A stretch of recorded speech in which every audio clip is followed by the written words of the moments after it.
Muchas gracias, señor presidente. Bueno, estamos tratando hoy un proyecto de ley venido de la Cámara de Diputados que trata sobre la regulación de algunos aspectos del teletrabajo.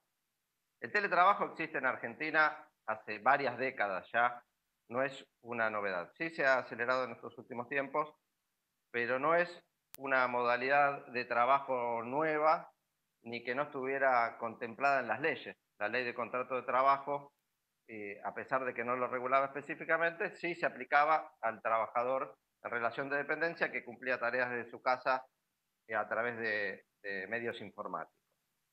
Por supuesto que esta modalidad de trabajo tiene muchas ventajas para trabajadores y empleadores, pero también tiene desventajas o situaciones que hay que contemplar. Fueron señaladas acá y creo que el proyecto de ley las trata, y las trata con mucho cuidado y con mucha atención. Un proyecto de ley que no surge a las apuradas, sino como ya se señaló reiteradamente, viene siendo discutido desde el año 2002 que se presentó el primer proyecto de ley sobre el tema. Había 20 proyectos de ley en la Cámara de Diputados, 10 proyectos de ley en la Cámara de Senadores, o sea que nadie se vio sorprendido por la discusión que tuvimos en este tiempo. Discusión en la que se escuchó a todas las partes, en la que hubo varias reuniones de comisión y que, si bien se recibieron y se escucharon aportes, sugerencias, propuestas y críticas, el hecho de que no se las haya receptado no quiere decir que no se las haya escuchado. O sea, no hay obligación de estar de acuerdo con las modificaciones que se proponen, sobre todo de un proyecto de ley que viene de un amplio consenso en la Cámara de Diputados, que fue lo que se quiso preservar y mantener, porque todos teníamos agregados para hacer, sugerencias que proponer, pero viniendo de la Cámara de Diputados un proyecto de ley que salió en la votación 225-1, 225-1 con 29 abstenciones, nos pareció que es un proyecto que viene con suficiente consenso y que por eso merecía salir aprobado sin modificación. Esto en primer lugar porque la verdad que no puedo dejar pasar por alto este ataque a la falta de institucionalidad o discusión o diálogo en el tratamiento de esta ley o de cualquier otra. Que es que hay leyes perfectas, no hay leyes perfectas, pero esta sin ninguna duda, y por eso la vamos a acompañar, es una muy buena ley. Es una ley que mejora la regulación del contrato de trabajo en esta modalidad. Que podría tener algunas modificaciones, alguna situación que se mejorara para hacerla más perfectible, sí, señores y señoras, sin ninguna duda, pero de lo que se trata es de mejorar a partir de los consensos políticos que se obtienen, y esto es lo que ha ocurrido. Y como en cada ley laboral que se trata en la Argentina, escuchamos siempre predicciones apocalípticas, presagios catastróficos que ocurrirían si se sancionan nuevos derechos para los trabajadores. Y esto no es nuevo. Si me permite leer, señora presidenta, le voy a leer algunas declaraciones de la Unión Industrial Argentina de 1928, cuando se sancionó la ley de jornada de trabajo, cuando después de grandes luchas a nivel mundial por la jornada de 8 horas, finalmente en la Argentina, en 1929, durante la presidencia de Hipólito Yrigoyen, se sancionó la ley 11.544 que establecía la jornada de 8 horas. Que entre otras cosas, esta ley que estamos discutiendo viene a garantizar, viene a tratar de que se cumpla, también en el trabajo con la modalidad de teletrabajo. Decía la UIA en su boletín cuando se sancionó esta ley, la 11.544, no puede ser adoptada en estas industrias nuestras por razones económicas que plantean este dilema, o trabajar más de 8 horas o cerrar el establecimiento, porque nuestras industrias no podrían competir con las extranjeras cuando sus obreros trabajan solo 8 horas. Esto decían en 1929. En 1938, todavía antes de que el general Perón llegara al gobierno, cuando se discutió la ley 11.729, una reforma al Código de Comercio que establecía la indemnización por despido para los empleados de comercio, y el senador Lovera la debe recordar muy bien, decía el presidente de la UIA, Luis Colombo, Es fácil explicarse el retraimiento de los capitales para ser invertidos en nuevas empresas industriales cuando sobre ellas pesa la amenaza de una ley destinada a trabarlas en su acción, como ocurre con la 11729. En 1945 también, el diario La Prensa, cuando el general Perón estableció el salario mínimo vital y móvil y el aguinaldo, decían que estos nuevos gravámenes tendrán una gravitación extraordinaria sobre el futuro de las actividades productivas del país y en la mayoría de los casos para la mediana y pequeña industria. Plantea problemas económicos de absoluto e imposible cumplimiento. Iba a ser también una catástrofe. Ni en 1929, ni en 1938, ni en 1945, con las leyes laborales que se sancionaron, se dejó de crear empleo, se fueron del país las inversiones, ni se produjeron ninguna de las catástrofes que, que presagiaban los grandes empresarios. Y tampoco ocurrió durante los 12 años del gobierno kirchnerista, donde se trataron 69 leyes laborales y también se decían estas mismas cosas que están diciendo ahora, que iban a ser una traba para generar empleo, que los empleadores no iban a querer contratar y tantas otras cosas. Y sin embargo los números demuestran otra cosa. Cuando en el año 2003 asume el presidente Néstor Kirchner, la cantidad de empleadores medidos por el CIPA, inscritos en el Estado, era de 355.476 empleadores, empresas. En 2015, después de 69 leyes laborales que iban a ser una catástrofe, la cantidad de empresas se sumaron a 568.737. 213.000 empresas más que se crearon y que no tuvieron ningún impedimento porque los trabajadores tuvieran más y mejores derechos en sus puestos de trabajo. Después del año 2015 no se sancionó ninguna ley laboral a favor de los trabajadores. Sin embargo, cerraron más de 24.500 empresas. Entonces hay que terminar con esta idea de que los derechos de los trabajadores son un problema para la creación del empleo. El problema para las empresas no está en los derechos de los trabajadores. El problema que tuvieron las empresas y por el cual cerraron en estos 4 años fue por los tarifazos, fue por la caída del consumo y la pérdida de ventas, fue por la implementación de un modelo de especulación financiera y de altas tasas de interés que hacía imposible sobrevivir y que afectó a todas las industrias. E incluso yo vi que mencionaban muchos senadores la industria del conocimiento. Y tengo un informe de Argen Economics, que es la cámara que reúne a todas las empresas que exportan. Y efectivamente, como decía los senadores preocupantes que reiteraban esto de los 6.000 millones de dólares que se exportaban en esta actividad, en realidad fueron 6.458 en el año 2019. 6.458. El problema es que el crecimiento más grande se dio entre el año 2003 y el 2015. Entre el año 2003 y 2015, que se sancionaron 69 leyes laborales, todas a favor de los trabajadores, todas para ampliar derechos, todas para recuperar derechos perdidos, las exportaciones pasaron de 3.510 millones en 2002 a 6.560 en 2015. Fíjense que en 2019 hubo menos exportaciones que en el 2015. Entonces la ley de teletrabajo no va a ser un obstáculo para que esta modalidad de trabajo, que ya existía, que se aceleró durante la pandemia, siga creciendo. Y por supuesto que si quieren dictar una ley o proponer o discutir una ley que promueva la contratación de teletrabajo, tenemos que discutir las herramientas para que pueda haber teletrabajo. Necesitamos que la mayoría de la población y los trabajadores cuenten con acceso a Internet. No es cierto que todos los trabajadores tengan Internet. Muy por el contrario, hay una brecha digital enorme en la Argentina, que es una materia pendiente para poder promover en serio el teletrabajo.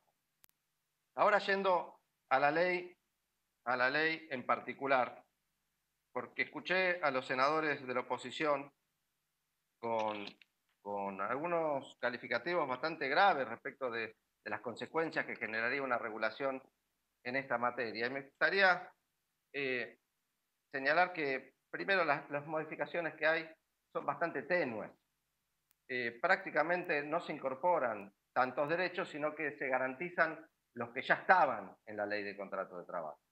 Y que por la modalidad de prestación de las tareas desde el hogar, en forma aislada, con menos posibilidad de control, con menos vínculo con la organización gremial, puede verse relajado su cumplimiento. Puntualmente, el derecho de los trabajadores a recibir los elementos de trabajo y a tener una compensación por los gastos que tuviere queda derivado a las convenciones colectivas de trabajo y es algo que ya la ley de contrato de trabajo preveía en forma genérica. La desconexión que tanto ruido ha hecho entre algunos senadores de la oposición no es ni más ni menos que una garantía. Efectivamente es una garantía, no es un nuevo derecho. Es una garantía para que se cumpla el derecho a una jornada limitada.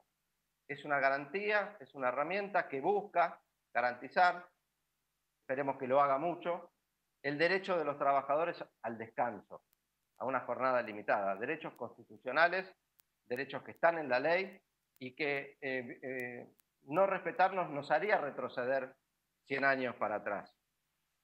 No me parece para nada que impida la contratación de nuevos trabajadores el hecho de que se deba respetar el descanso del trabajador una vez cumplida su jornada de trabajo. Y esto no afecta a la flexibilidad de los horarios. Varios senadores creo que han confundido lo que es una jornada limitada con lo que es la flexibilidad horaria, la posibilidad de tener horarios en distintos momentos del día, pero respetando las 8 horas que establece la ley. Es más, la ley de contrato de trabajo en el artículo 197 dice expresamente que la distribución de las horas de trabajo será facultad privativa del empleador y la diagramación de los horarios, sea por sistema de turnos fijos o bajo el sistema rotativo de trabajo por equipos, no está sujeta a autorización administrativa. O sea que la flexibilidad en la jornada de trabajo está desde 1929, con la posibilidad de distribuir la jornada de 8 horas hasta 48 horas semanales, con también el permiso para extenderse aún más con el pago de un suplemento como hora extra. Pero me parece que es muy sana la indicación de la ley de prohibirle al empleador conectarse fuera del horario. Era algo que no estaba previsto en 1929, la posibilidad de que el empleador tuviera el celular, el WhatsApp o el mail del trabajador para interrumpir su descanso, para darle indicaciones, para someterlo a su poder de dirección. En definitiva de eso se trata, porque no es fácil para un trabajador no dar bola, no prestar atención a una comunicación que le hace su empleador. Me parece muy sano que la ley que estamos votando le prohíba al empleador enviar comunicaciones fuera de la jornada de trabajo, fuera del límite horario y durante el descanso que tiene que tener el trabajador entre una jornada y jornada, que debe ser de por lo menos 12 horas. Este respeto al descanso del trabajador hacia su salud, al respeto del trabajador, pero también a su dignidad. Esta ley que estamos votando también incluye otras cuestiones que han generado acá bastante controversia. El hecho de la voluntariedad y la reversibilidad. En realidad la voluntariedad creo que ha tenido consenso y es un gran avance y una novedad cualitativa importantísima en la ley de contrato de trabajo. Hasta ahora la posibilidad de cambiar las condiciones de trabajo era una potestad unilateral del empleador. Con la voluntariedad le estamos poniendo un límite más.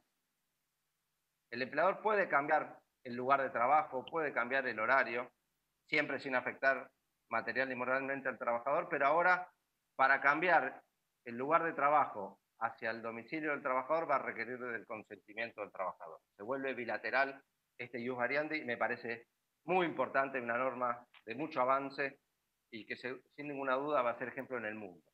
Y la reversibilidad, que tanto ruido ha generado también. La reversibilidad no es ni más ni menos que la posibilidad de que el trabajador pueda cambiar una vez las condiciones de trabajo en forma unilateral y que sea cuando aceptó pasar de la empresa a su casa y esas condiciones no lo satisfacen, no le son cómodas y desea volver.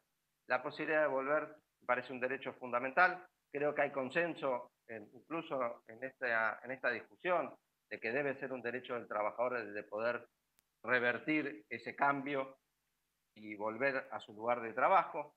Se planteaba lo del preaviso y la verdad es que, si bien no lo dice expresamente, hay que estudiar la ley en forma conjunta. La ley de contrato de trabajo no permite a ninguna de las partes tomar decisiones intempestivas, arbitrarias o caprichosas. Hay un principio general que deben respetar tanto trabajador como empleador, que es el principio de buena fe, que entre otras cosas obliga a dar aviso respecto a situaciones como esta. Se aplica en muchísimas situaciones y sin ninguna duda en esta también. Me parece que un preaviso de 30 días es excesivo.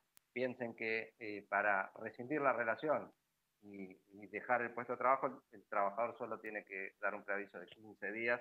Así que para volver y seguir trabajando en el lugar original, con una comunicación alcanzaría. Otra disposición que ya fue muy señalada y reconocida en este debate es la incorporación por primera vez en una ley del Congreso de los cuidados, las tareas de cuidado. Esta discusión, que por supuesto es mucho más amplia y que excede el marco del teletrabajo, pero que haberlo visibilizado, haberlo señalado, haberlo mencionado en esta norma nos va a permitir seguir avanzando en esas políticas que hay que discutir. Sin ninguna duda, es parte de la tarea pendiente en materia legislativa. Y para ir cerrando, señora presidenta, quiero decir que acá no se ha entendido o se ha perdido el espíritu del derecho al trabajo. El derecho al trabajo nace de la premisa de que hay una desigualdad entre las partes y que hay una parte que puede imponerle a la otra las condiciones que quieren y para eso la ley, a través de normas de orden público, establece condiciones mínimas que tienen que respetarse. Si nosotros queremos dejar librado a la autonomía de la voluntad de las partes disposiciones que deberían ser de orden público, como el descanso del trabajador, lo que vamos a hacer es que una de las partes imponga las condiciones a la otra.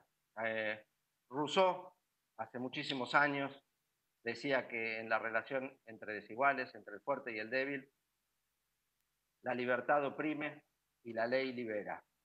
En estos tiempos donde se vuelve a hablar de libertad, un concepto tan amplio y difuso, creo que hay que seguir disponiendo de normas que hagan a los derechos de los trabajadores para ir dándole un poco más de libertad a los trabajadores, para respetar el tiempo libre de los trabajadores.